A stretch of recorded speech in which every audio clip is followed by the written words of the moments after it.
All right, here we are, Impact and Influence Radio right here on iHeart. And today's broadcast is brought to you by Blinds of Sacramento, Sacramento's complete solution window covering experts. Give them a call, 916-790-8689. Today we're hanging out with Justin Leech from CuriosityBenefits.com. And how you doing, my friend? Doing wonderful. We're going to have a fun conversation today. I think so. This is going to be great. I love your energy, dude. No, seriously, it's good energy. And do you need anything to drink? Are you thirsty? I'm spectacular. All right, hold on one second. I have to grab my drink. If you need anything to drink, I have some right up here. Frank can grab one. Or myself. All right, so we're going to be talking about Curiosity Benefits. What is it that you do, my friend? Yeah, so it's a benefits consulting firm. I help large employers structure their employee health care plans. Mm-hmm. There's a bit of plan structure, financial structure, compliance, and communication. Explain to me what that means for somebody like myself who this is all right over their head, man. Sure. Well, I think what a lot of people hear on the news is frustration. And you hear about the healthcare environment in the United States. Okay. And that's what leads, is the people struggling to navigate the system. It's complicated, and depending on your opinions, overly complicated in a lot of cases. What I like to do is educate to an extent so that business owners can make conscious decisions about the things that are important to them, have enough of a conversation that I can understand where to build value and create a solution that's right for them, that serves their employees, that fits their budget, while complying with all of the government red tape and requirements and everything that rolled out from ACA, while educating employees on how valuable it is. Because the worst thing that can happen is you spend a whole lot of money on something that your employees don't understand. Yes. And now they don't feel the value. You have this stereotype of people that say Cobra is so expensive. And I'm sure you've probably heard that. I have no idea what that is. So when people leave their employer, they have the ability to pay premiums to continue their coverage. And everyone will always say it's so expensive, but it's exactly what it always cost. They just never knew what it cost. So what is Cobra? So it's the only Cobra I know of is a CB radio or a snake. So you're going to have there you go. Or a helicopter. So it's an old regulation. It's the Consolidated Omnibus Reconciliation or Budget Reconciliation Act, which doesn't tell you anything other than that. Cobra. Okay. Right. This is all so new to me. All right. And in that law was the ability for terminated employees or employees who have retired or left an employer to be allowed to continue their medical and dental and vision plans for a period of time. And that could be 18 or 36 months, depending on where you are. Why does all of this have to be so confusing? Yeah. It was... Is it designed to actually be simple and it just became confusing, or is it designed to be confusing so it can be preyed upon? Well, I think anything that was built over time in small pieces, there wasn't a master plan, and you know how things get built in Congress and they end up with thousands and thousands of pages. But it is helpful for a business owner to be able to leverage someone like me to say that here's what you need to know. Okay, so I'm a business and I've got, 50 employees, and my gosh, I just want to get my employees some sort of health coverage, health benefits. I bring you in, I don't know anything, and I'm assuming you handle it all. Am I getting this right? I'm a great guide. So it's still not there. Okay. So what we're looking at, maybe think of it as a technician or a mechanic. Okay. Do you understand all this stuff, Frank? See, Frank gets it. Yeah. And I'm not going to build you a car from scratch. But I might help you buy one that's off the lot. I might help you customize one. But I'm going to be using parts that exist in the market. And it might be highly customized. And, when we get to larger employers and self-funding, we're going to leverage a real rented market, or we're going to mirror what we expect one to be, and we'll take that piece. then we'll have a funding mechanism and stop loss, which covers a layer on top. And I'm grabbing all these different pieces. I could carve out pharmacy, and that looks like a very custom from scratch car, but I'm buying a crate motor and I'm buying a chassis. And I'm creating something unique You're for you. speaking car language. There you now go. I understand. Yeah, now we're on the same page.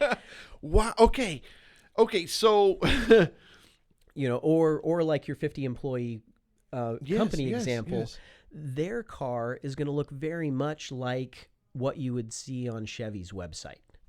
And they're like, okay, there's 12 models here. I can tweak it a little bit, but it's going to be more often than not off the shelf. What got you into this? Because this is very specialized, and you really have to know what you're doing in order to do this right. What got you here? Yeah, well, it's actually kind of a fun history because I spent the majority of my career in the building industry.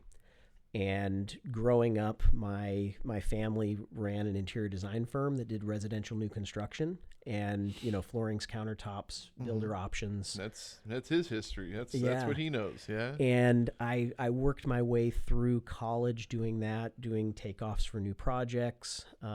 We opened a granite fabricator for a while, so I ran that, doing residential remodels. I was in building products distribution with the largest distributor in the U.S. at the time. And I was kind of making career decisions about what I wanted to do going forward. And one of my favorite hobbies is rock climbing. And at the time, I was coaching a competitive youth climbing team. And it made some awesome impacts on the kids that I got to coach. So I'm gonna break in here because the first thing that comes to mind is a guy that's literally putting granite countertops in people's homes, and then he's climbing up granite.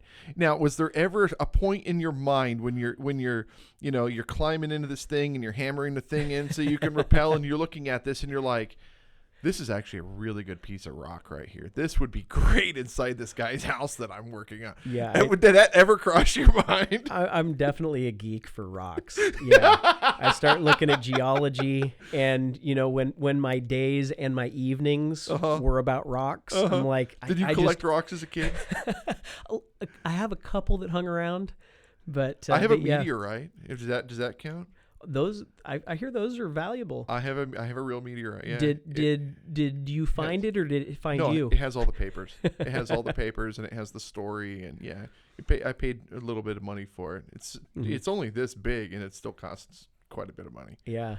Yeah. So rocks and me have a great relationship. That's cool, man. But so in coaching that team, I had lunch with one of the fathers of my climbers, and it was kind of a brainstorming session. And I kind of had some ideas of things that I was considering kind of my career transitioning into. And he kind of listened to me, and I didn't realize that he'd already kind of earmarked me. And he heard what I had to say and said, when I got out of college, and he's probably 10 years older than me, I did something similar to what you're describing, and kind of here's how that all played out for me. And when I look back, I kind of looked at John as my oracle, because he kind of told me what the next 6 months of my life were going to look like, and said, you should try that, but if it doesn't work out, I think I have a home for you. And so I kind of, earmarked that and thought, okay, well, maybe I should circle back and talk to John at some point. And probably about, the next 6 months looked exactly like he suggested it might. And probably 12 months after, we circled back and said, hey, let's put a little bit more flesh on this. And, what do you think about this industry transition? And he was the area president for a large consulting firm. And that was my introduction to the industry, and kind of learned it from the ground up, where, if I at that point, if I didn't create it, it didn't exist. So how long have you been in the industry now? I'm working on the second half of my second decade, so it's been a little more than 15 years. That's great. And then you started Curiosity Benefits about 2 years ago? A year and a half ago. And then, so where did that come to be? Yeah, I kind of had an inflection point where I was, my goal has always been to do the best work I can for clients. And I spent most of my career in large organizations, and I think kind of the best way to frame it is when you're making large decisions that affect a lot of people, you lose the ability to be creative, and you lose the ability to take time.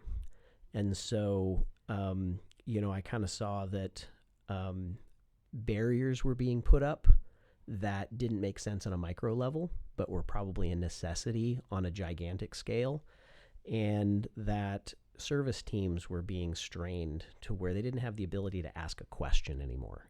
And it was very much a process. Especially with where AI is going now, where it's all canned responses. You see it when you need to call the credit card company. It's like, no, I need to talk to a human. Sorry, we don't recognize that entry.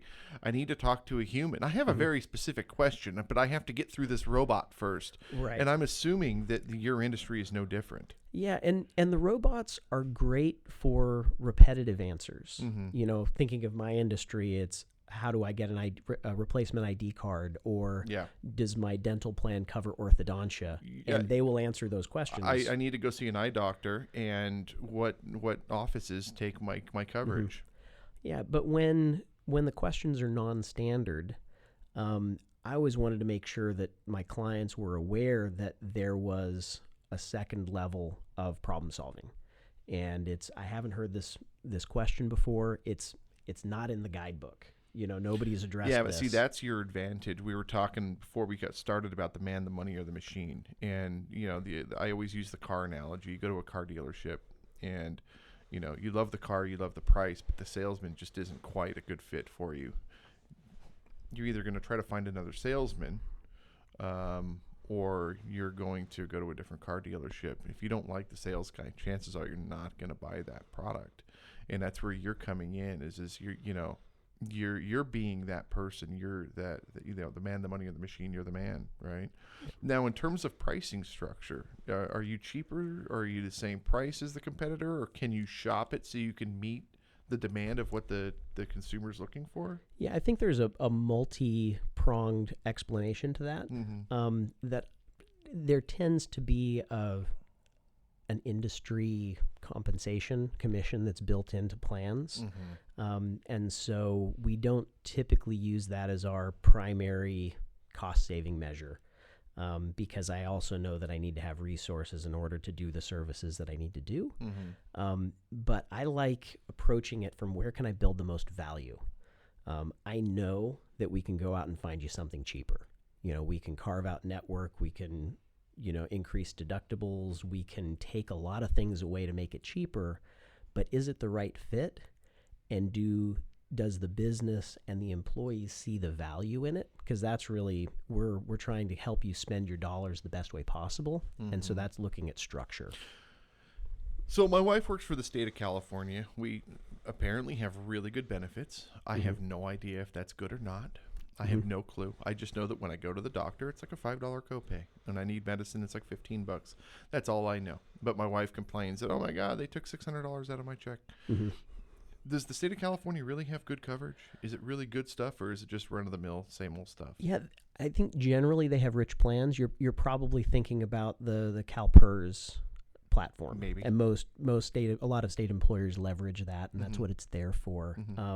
And what usually doesn't get talked about is because nobody has the ability to spend it elsewhere, is what the root cost is. So I know when we compare standalone plans to what it costs to deliver those plans within, the CalPERS system, the cost per enrollee tends to be a bit more, but that's because their average age is higher. They cover early retirees, and there's some benefits and good reasons why they contribute to that pool. But when we look at the cost of coverage, if we were to just take 100 employees and say, can we do better with these 100 employees? A lot of times the answer is yes, but we're going to give up early retiree coverage. Yes. And we probably have higher copays that instead of, $15, it's $30. Right. And there may be other moving parts. And so again, it's the right fit for the right situation. And if they've already negotiated with their, labor unions, those business units of here's our budget and this covers it, then the employees are going to say, the state is paying this big portion for me. I just want my low copay. When we move out of the public realm or out of the union realm, there's a little bit more nimbleness in decision making, because in a private organization, if I save $1 over here, I get to invest $1 somewhere else. It's phenomenal, dude. And that's just so good. Yeah, and so when we start thinking of it that way, is I know I'm spending $1. Where does it create value? Is it business growth? Is it good for the employee? Is it healthcare? And there's lots of different options. And with the union environment, it tends to move more slowly.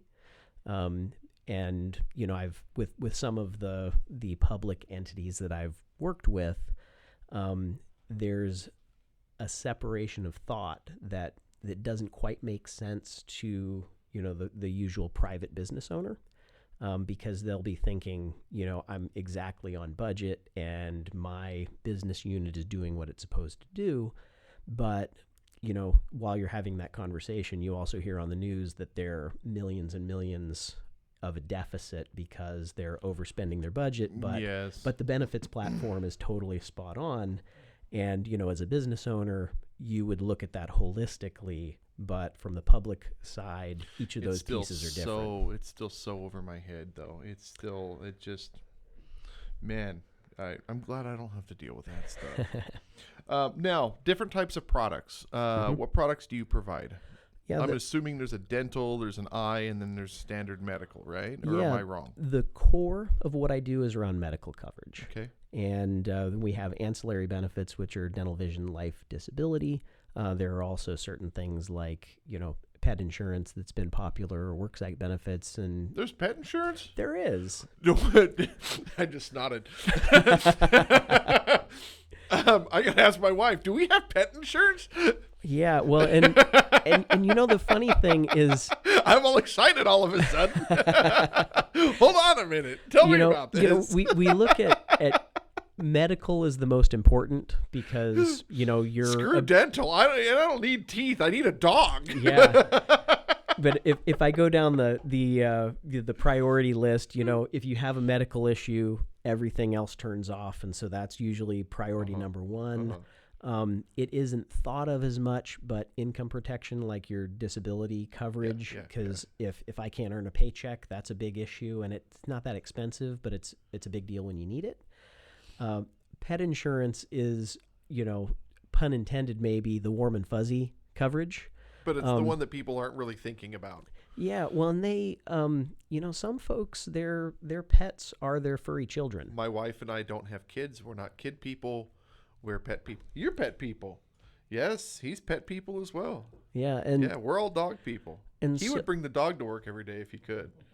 Yeah, and the difference with pet medical coverage is that it's not complying with ACA, so we still have the pre-existing conditions that we had, pre-ACA, like human coverage.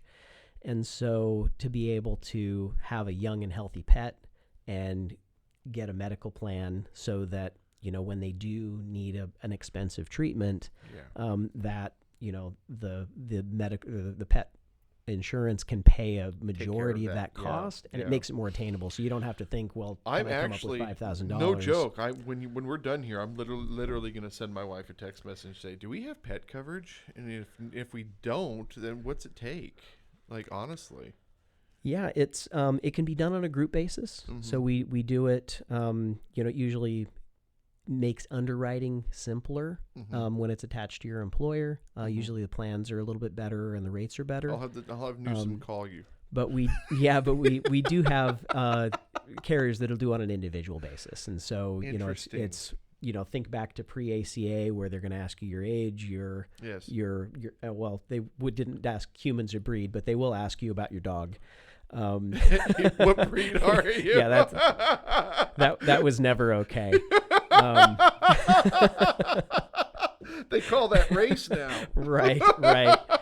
And and so, but they'll be able to underwrite based on that, but it's a great thing. And actually, my partner is a veterinarian, and so we talk about that all the time on, her delivering the amount of care that is appropriate for the situation, because, especially those that don't have coverage for their pets, there's a level of here's how much I can afford, and being able to say, yes, gold standard of care, we would do all of this.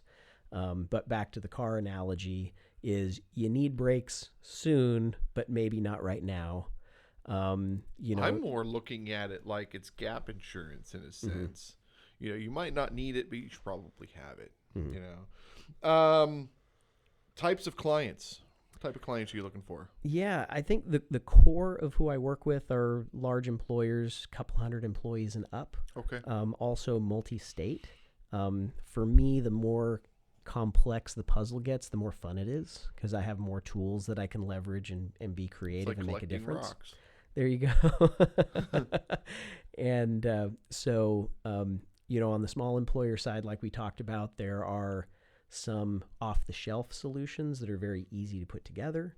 And as we grow and get more creative, there may be some pieces that we substitute in to say this makes sense. Kind of a little gold star that I have is I had transitioned an employer during ACA. They were straddling that large employer threshold, and it was moving. And they'd been a large employer before, but they weren't going to be going forward. And we introduced an idea of limited self-funding.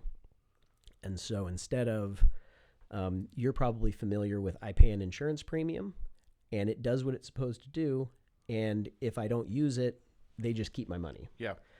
If I use it a lot, they don't ask me to pay any more than my plan dictated. Correct. So you might have an out-of-pocket expense, but those premiums, they now belong to the insurance company. Yes. When you start participating in it, you might not be paying as much for the insurance. And if I have claims dollars I haven't spent, I either get those returned or I didn't have to pay them, depending on the structure. And so in this arrangement, we capped what their monthly expenses were. So it looks like their old fully insured plan, but it cost them 30% less than it would have as their worst case. And they got a whole lot of money back. And we were the first, that client of mine was the first group that this national carrier actually wrote a check back for. They used to credit things. You're extremely analytical, aren't you? I tend to get into the weeds. I like to get into the granular things because the more I understand, the more I can do with it. And I think I tend to be the brakes in a conversation, because if somebody tells you yes, that's a great thing as a salesperson. But I want to go, hey, slow down. What was it about this that you found was important? Because if you can and I can agree on why this is the thing that's valuable now, it's going to prolong that relationship. Well, that, and also when I see that the variables change, I can say, hey, this was the important thing. Yeah. Now this is different, and it might be an inspiration for us to try something new. And then we all are on the same page, and I'm not surprised, and you feel well served because I get why you wanted to do this. That moment right there was like the take this and make a short out of it, a little YouTube short out of that. Now that was it's something. All right, so rock climbing. How did this come to be, man? Yeah. Your buddy called you and said, hey, we should go rock climbing. And you're like, yeah, let's do that. And you went and bought all the stuff, and then it never happened. So you started doing it on your own. Yeah. So Quinn and I were talking a little bit before the show, and I had a roommate after college that had kind of mentioned that we should go rock climb. And I'd always been interested. But it's not the kind of thing that you just snap your fingers and become a rock climber. Like, there's a lot to it. They have a rock climbing place on Highway 50 that's all indoors. You don't have to go out into the wilderness. I actually have some great stories about that place too. Is it called Arch or something? Right? Granite Arch. Yeah. So I'll get through the first story, and then I'll catch up with that one too. But so because of my roommate, I went and bought, a pair of rock climbing shoes and a chalk bag and thought, okay, now I'm ready to learn whatever it is I need to learn. And we never went climbing. I was still living in San Diego for about 6 months after that. And I found a place that I could go outside and go bouldering. And it was just me, rocks. What is bouldering? So bouldering it's a boulder, and you climb that instead of climbing a mountain, basically. Right, and so it's lower to the ground. You typically don't have a rope. Okay. And it's the only climbing where if you fall off, you're guaranteed to hit the ground. But they were maybe 15 foot tall, so they weren't all that high. Okay. And it's a way that it's just you and the rock and no equipment. And, a lot of people will start that way because you don't need the rope and the gear. Mm-hmm. But it was an easy way for me to take an extra 15 minutes on my way home and go touch real rocks, and basically self-taught at that point, because the person that I thought I was going to learn from, we just never did. And I did my best and, destroyed a pair of shoes because my footwork was awful. But that got me started, so that when I moved back to Sacramento, I did get plugged into the community at Granite Arch. I got to know a lot of people and made some friends that became mentors for me. And say, they've been climbing for decades, and, I could borrow their gear. I could go climb with them for us to go do something cool, and I'd learn along the way. And, a couple of those proverbs that I've kind of gleaned and then tidied up for myself is, Russ is one of the first people that I met, and he's the one who taught me how to trad climb, which is like what they do in Yosemite, where you're placing gear on lead. Yeah. And you have to hammer the thingy into the thingy. Yeah, so it's. Do you have any idea what it?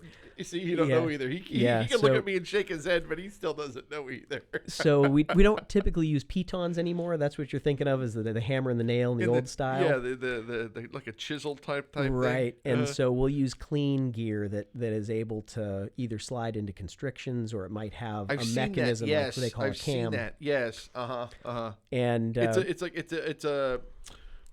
it's almost like a clamp, like a bear trap. Yes. And it grips, but it's and got it grabs load. the inside. Yes, it's got load, and that's what's holding. Yes, okay. And so, one of the first things he taught me is never trust your life to one piece of gear, and to have a backup. And since then, I've also kind of expanded that for myself, both personally, professionally, and when I'm on the rock, is don't strain your ability and your safety net simultaneously. And there are times where, the climbing is easy and I can save my protection for later when I might need it. Do you ride motorcycles? I do. It's exactly the same. Yeah. You're speaking, yes. Yes. Uh-huh. Are you familiar with you have $5 to spend on traction? No. that I grew up on motorcycles, and but as soon as you started talking about the safety, don't ride beyond what your capabilities are, Yeah, the motorcycle analogy was explained to me as like you have $5. You can accelerate, you can corner, you can brake, and you can only spend $5 on each of those three things. And if you spend $6, you're on your head. And so it might be you can have a little bit of brake and a little bit of turn, but if you go all brake, all turn, then you're over. Yeah. So the climbing thing is more close to my heart, and sometimes I can look at the road ahead and say, this looks a little rough, and I'm going to plug in a second piece of gear. I might equalize out two and say, hey, if I take a really long fall, I'd like it to be split up here, and I've got a good safety net. We used to ride with throttle nuts, if you know those guys. I mean, those guys ride like crazy. Oh, my God. And, it was just like, you guys go on ahead. I'll meet you there. And I would just cruise. I get there. They're all, they got all their gear off and everything by the time I arrived, but I arrived. Yeah. That's the important part. Yeah. Very interesting concept, though. I like. Okay, so what is it about the rock? Because I'm sitting here picturing this, and this seems extremely undesirable to me, just for the sheer fact that it's a rock. It's not like stucco, where if you hit it hard, you'll make a dent in it. It's rock. Like, it's the strongest force on the planet. More than water, more than anything. What is it about rock that just delights you? Yeah, well, I think part of the activity is you work out your brain as much as you do your body, because the routes are puzzles, and there's ways that you orient your body. There's sequences to work out, and so, unlike going to lift weights in the gym, where I just need to count to 10, I'm balancing. I'm going to get a little stronger. I'm going to get a little smarter. I'm going to hone my technique, so that I can finish a route. The other neat thing about rock climbing is when you climb a route outside and you go back a decade later, it's the same thing. And so you get to go back and relive some of those experiences. And maybe, 10 years ago, this was a big challenge, and I've gotten better at what I do. And so you've got a solid benchmark. And that's pretty, impactful for me. The other thing that I found, and this isn't the only activity, but I have trouble in, usual activities of turning my brain off. Because if I only have to use half my brain to do the thing I'm doing, I've still got stuff running in the background. Yeah. I work in my sleep. I actually work. The magazine was a dream. Like, I see a chalkboard in my dreams with mathematical equations. I'm not making this up. And it'll literally figure out problems. And then I wake up and I go, oh, there it is. And now I go back to work. I didn't even get to rest. I had a chalkboard with a mathematical equation in my dream. Yeah, that's literally, it never stops. Yeah. And so with climbing, you have to be 100% focused on what you're doing. Or it's game over. Right. You don't have the option. That's what motorcycle is. Yeah. You can't be thinking about anything else. And so, I think mentally it's restful for me, because it's not a relaxing activity, just because you have to have that, the presence of mind and paying attention to, But it shuts things, everything else off. Yeah. And then I get to rest the background. Very, very interesting. You're a very complex dude. That is really something. You a musician as well? I'm highly interested in music. My daughter has really taken it a long way. I tell everybody that, they ask, well, did she inherit that from you? And I'm like, well, I can sing on key, but that's the extent to where I can claim musical talent. Which you were talking about with the rock climbing and the puzzles and going back and seeing how you've gotten better over time is like music for me. I started producing music at 14 years old. Well, I mean, at 6 years old, but at 14 professionally. And then still to this day, we're talking almost 30 years later, I'm still producing. And I will say that there is an opposite effect. Over the last 20 years, I am not as proficient. The complexity of notes, when you're playing, think of the Joe Satriani type music, if you're familiar. The complexity today, I can't play like I played it 20 years ago. But the difference is the dexterity is not the same, but the emphasis, the importance of the note, and how I structure the note is better today than it was 20 years ago. Where 20 years ago I can play a lot faster, and it's diarrhea of the fingers, right? Just think of 80s music, right? And it was just as many notes as you could fit into that guitar solo. You were a guitar god, right? So today, I look at it like, think of like John Mayer. He's really thinking about the notes that he's playing, and he's not going to add anything that doesn't need to be there. So you looking at what you're doing, it's the same. And as you continue to go on, you find what's important and what's not important and better ways to do it. It's that's what I was envisioning when you were talking about some of these, the process. I don't know. I just lost you. Oh, sure. Well, see, I'm He's thinking like, "I'm back done." to all the cool music stories because of my daughter.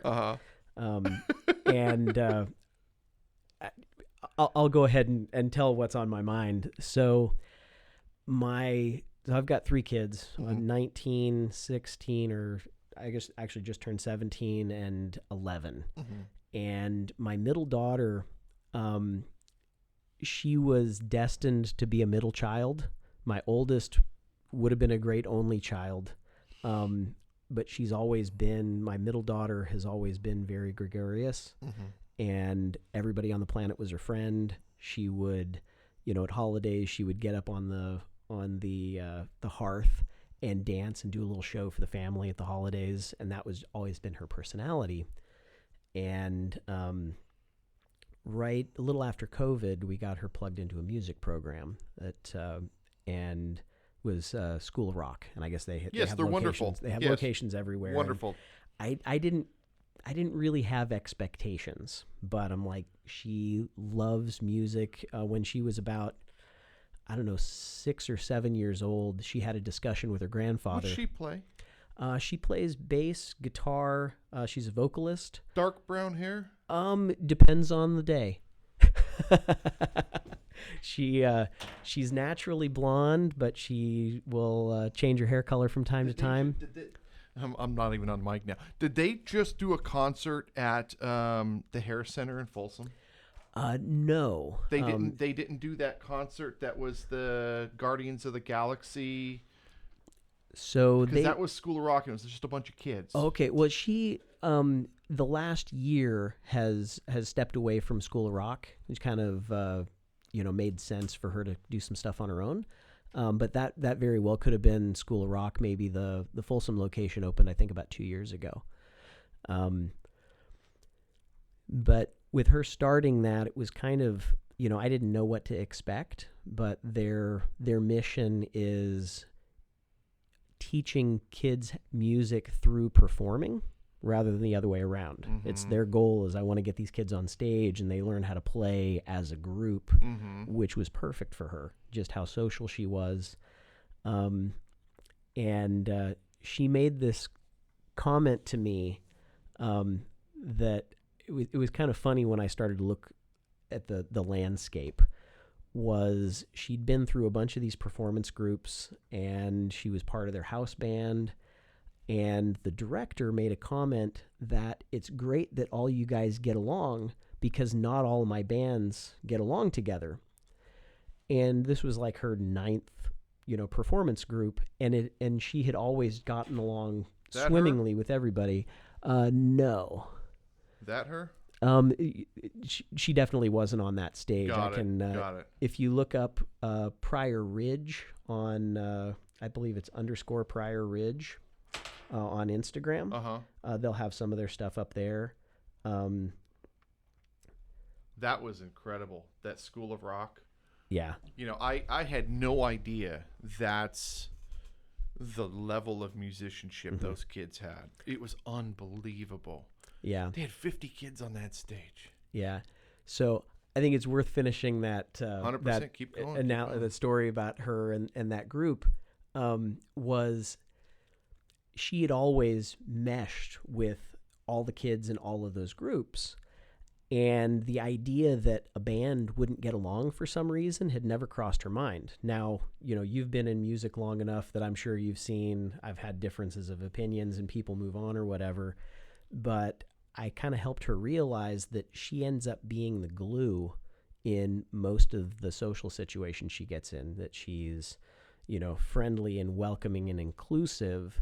And because she makes that effort, she tends to gather groups of people. That's going to carry her for the rest of her life. That's a leadership skill that you just can't learn. Yeah.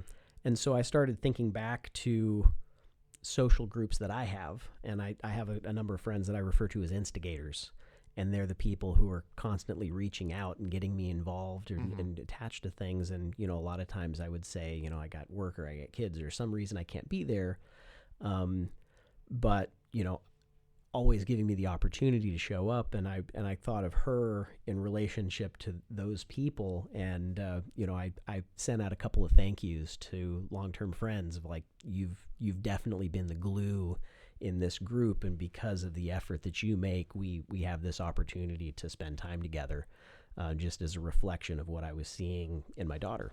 Yeah, I could talk to you all day long, dude. I'm dead serious. Can you come back? Do you want to come back and do this again? I would love to. This is great stuff. Great stuff. All right, so let's start wrapping up here.